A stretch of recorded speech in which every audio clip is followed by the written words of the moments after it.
बिस्मिल्लाहिर्रहमानिर्रहीम। अस्सलाम वालेकुम डियर स्टूडेंट्स, मैं हूं आपका फिजिक्स टीचर मोहम्मद तनवीर। आज हम टॉपिक डिस्कस करेंगे वर्क एनर्जी थ्योरम या work energy principal.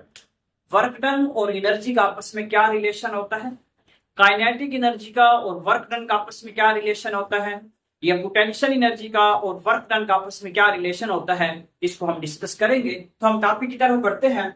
Work energy principal. हमारे पास एक ऑब्जेक्ट है जिसका मास m है। हम उसके ऊपर एक फोर्स लगाते हैं। जिस वक्त हम उसके ऊपर फोर्स लगाते हैं तो ऑब्जेक्ट आगे की तरफ मूव करता है।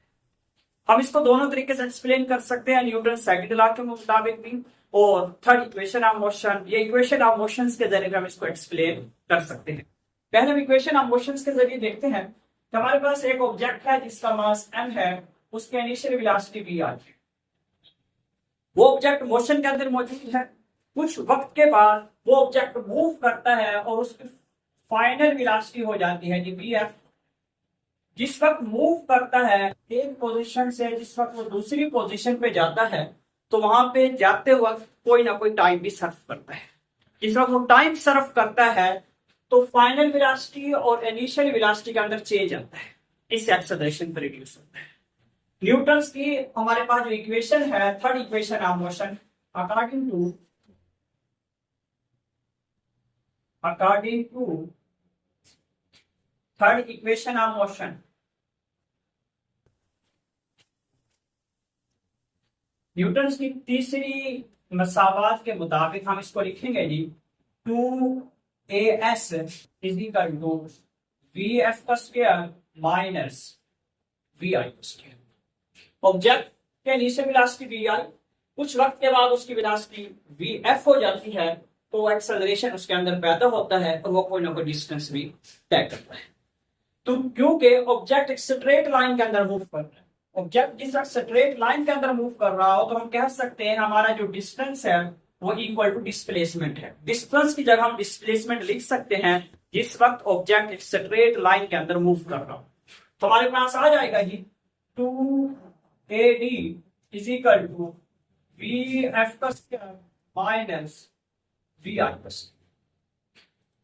A is equal to 1/2D into VF का स्क्वायर माइनस VI का स्क्वायर। ये हमारे पास हो जाएगी इक्वेशन नंबर 1। 2D इस साइड पे आके डिवाइड। अब इसी ऑब्जेक्ट को हम according to Newton second law, Newton के दूसरे कानून के मुताबिक हम एक्सप्लेन करेंगे। हमारे पास एक ऑब्जेक्ट m है जिसके ऊपर हम फोर्स अप्लाई करते हैं। जिस वक्त ऑब्जेक्ट के ऊपर हम फोर्स अप्लाई करते हैं तो ऑब्जेक्ट के अंदर एक्सेलरेशन प्रोड्यूस होता है। According to Newton second law,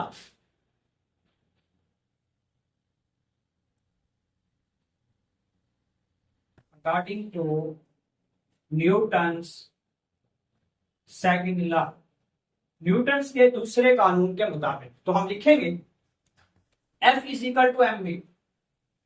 F is equal to M A तो हमारे पास आ जाएगा A is equal to F/m। ये हमारे पास इक्वेशन नंबर 2 है। हमारे पास ऑब्जेक्ट एक ही था, उसको हम न्यूटन्स की इक्वेशन जो हमारे पास है, हरकत की जो मसावात है, इक्वेशन ऑफ मोशंस है, उसके जरिए हम एक्सप्लेन कर सकते हैं और उसी ऑब्जेक्ट को न्यूटन्स के सेकंड लॉ के मुताबिक हम एक्सप्लेन कर सकते हैं। यहाँ पे भी एक्सेलरेशन है, यहाँ पे भी हमारे पास क्या है जी, एक्सेलरेशन है। हम कंपेयर करेंगे, comparing equation 1 and equation 2। Equation number 1 और इक्वेशन नंबर 2 को हम कंपेयर करेंगे तो हमारे पास आ जाएगा F/m is equal to 1/2D into VF का स्क्वायर माइनस VI का स्क्वायर। अब देखेंगे ये हमारे पास D है, इस साइड पे आके मल्टीप्लाई होगा तो हमारे पास जो M है ये डिवाइड हो रहा है, इस साइड पे जाके मल्टीप्लाई हो जाएगा। D इस साइड पे डिवाइड हो रहा है, इस साइड पे आगे F के साथ मल्टीप्लाई होगा। हमारे पास M डिवाइड हो रहा है, VF के साथ जाके मल्टीप्लाई हो जाएगा। तो हम लिखेंगे इसको FD is equal to 1/2 M V F का स्क्वायर माइनस वी आई का square. F D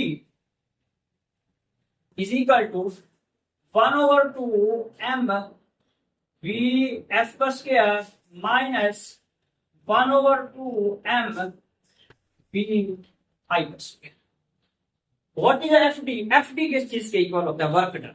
F D को हम कहेंगे जी वर्क डन। ये हमारे पास आ जाएगा जी work W is equal to kinetic energy final minus kinetic energy initial. Change in kinetic energy, तो हम यहां पे लिखेंगे जी change in kinetic energy is equal to work done. Work done is equal to change in kinetic energy. हमारे पास work done आया है चेंज इन काइनेटिक एनर्जी। जिस वक्त काइनेटिक एनर्जी इंक्रीज कर रही होगी, इनिशियल वेलोसिटी कम हो, इनिशियल वेलोसिटी कम हो, फाइनल वेलोसिटी वक्त के साथ साथ बढ़ रही हो, उस वक्त हमारी काइनेटिक एनर्जी इंक्रीज करेगी। जिस वक्त काइनेटिक एनर्जी इंक्रीज करेगी वर्क डन हमारा पॉजिटिव हो। इन केस अगर हमारे पास, हम यहां पे लिख लेते हैं work will be taken as negative. Work हमारा नेगेटिव किस वक्त होगा? वर्क हमारा नेगेटिव उस वक्त होगा when kinetic energy of an object decreases. अगर काइनेटिक एनर्जी डिक्रीज कर रही है, काइनेटिक एनर्जी जिस वक्त डिक्रीज कर रही होगी तो वर्क डन हमारा नेगेटिव होगा। काइनेटिक एनर्जी अगर इंक्रीज कर रही होगी तो वर्क डन हमारा पॉजिटिव होगा। Change in kinetic energy work done के इक्वल होता है। तो सेम इसी तरह हम यहाँ पे यूं भी लिख सकते हैं। तो हमारा जो वर्क डन है, वर्क डन को हम यूं भी लिख सकते हैं चेंज इन पोटेंशियल एनर्जी। जिस वक्त ऑब्जेक्ट को हम नीचे से ऊपर की तरफ फेंकेंगे, पोटेंशियल एनर्जी के अंदर इजाफा होता है, यानी कि पोटेंशियल एनर्जी के अंदर चेंज आता है। जिस वक्त पोटेंशियल एनर्जी के अंदर चेंज आता है उसको भी हम वर्क डन कहेंगे। Change in potential energy is equal to work done होता है। Change in kinetic energy is equal to work done होता है।